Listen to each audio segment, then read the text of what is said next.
Hi hello welcome to శ్రీస్ Paradise. ఈ కొత్త new వీడియోని మీకు రిలీజ్ చేయబోతున్నాను. ఏంటి అనుకుంటున్నారా? Extraction of honey from honey bee ఎలా ఎక్స్ట్రాక్ట్ అవుతుంది, మనం ఎలా స్టోర్ చేసుకుంటామో, డిఫరెంట్ ఫ్లేవర్స్ ఎలా వస్తాయి అనేది ఈ వీడియో ద్వారా మీరు తెలుసుకోబోతున్నారు.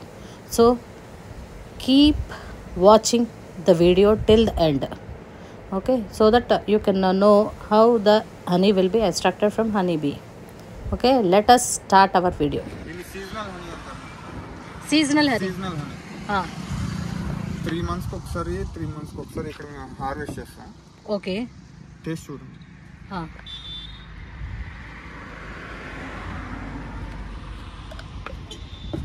ఇది ఇక్కడే హార్వెస్ట్ చేసేది. ఓకే, ఇది వచ్చేసి లిచీ హనీ. ఇది లిచీ హనీ. లిచీ యూపీలో ఇలాంటి ఫార్మ్స్ ఉంటాయి, లిచీ ఫార్మ్స్ ఉంటాయి. ఆ ఫార్మ్స్ ఫ్లవర్స్ వచ్చే టైంలో ఈ హనీ బాక్స్ తీసుకుపోయి అక్కడ పెట్టేస్తాం. ఆ సీజన్ అయిపోయే లోపల ఆ హనీ అనేది వస్తుంది. Okay,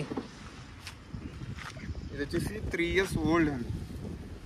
okay, forest 3 years old హనీకి ఎక్స్పైరీ లేదు మేడం. ఎన్ని సంవత్సరాలు పాత అయితే అంత టేస్ట్ అనేది, స్వీట్నెస్ ఉండద్ది, కలర్ చేంజ్ అవుద్ది, థిక్నెస్ మారుతూ ఉంటుంది. ఇది వచ్చేసి సుందర్బన్ ఫారెస్ట్. ఇది వెస్ట్ బెంగాల్లో ఇలాంటి హనీ ఫామ్ మ్యాంగ్రోవ్స్ నుంచి కలెక్ట్ అవుతుంది.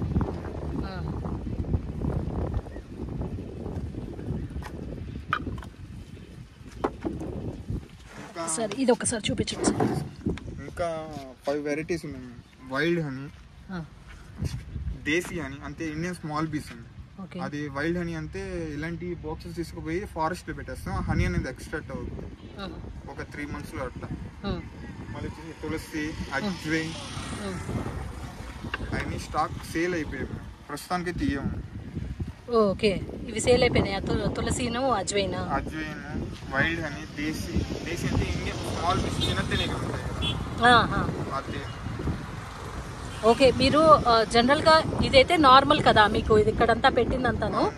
సో ఏ ఫ్లేవర్ కావాలి అనుకుంటే ఆ చెట్ల దగ్గరికి మీరు తీసుకెళ్తారా?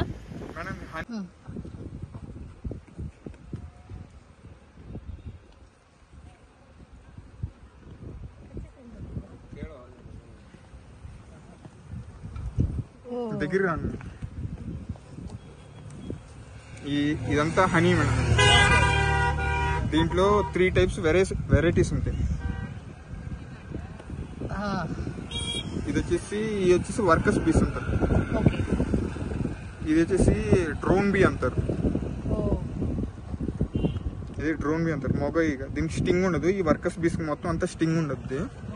దీంట్లో ఇంకో బీస్ ఉంటాయి, క్వీన్ బీ అని చెప్పేసి, రాణి అని చెప్పేసి ఉంటాయి.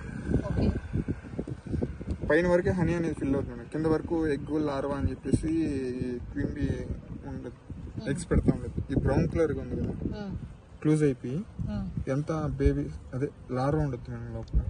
అంటే నెక్స్ట్ జనరేషన్ అంటే ఒక బీ లైఫ్ టైం వచ్చేసి 45 days, తర్వాత చచ్చిపోద్ది. ఈ డ్రోన్ బీకి వచ్చేసి 8 weeks ఉండద్ది. క్వీన్ బీకి వచ్చేసి 3 years ఉండద్ది మ్యాక్సిమం.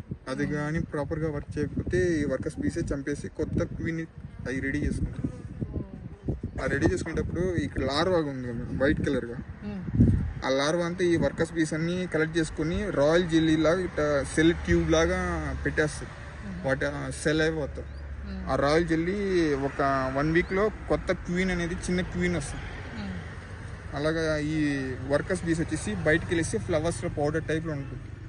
ఆ పోలింగ్ తీసుకుని వచ్చి సెల్స్లో పెట్టేస్తుంది. అది తినేసి అది రోజు ఎక్స్పెక్టెడ్ ఇంకా అంతే. డైలీ రొటీన్ అదే వాటి వర్క్. ఎక్కడ ఫ్లేవరింగ్స్ ఉంటే అక్కడ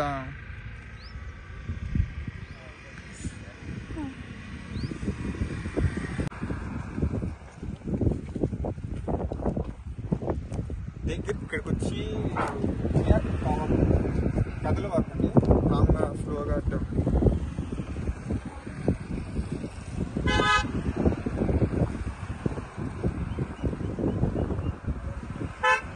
ఇదంతా హనీ అనేది ఫిల్ అయితే బీస్ అనేది ఇలా సీల్ చేస్తుంది. ఫింగర్ దాని కొద్దిగా ప్రెస్ చేయండి. ప్రెస్ చేయండి. నా ఫింగర్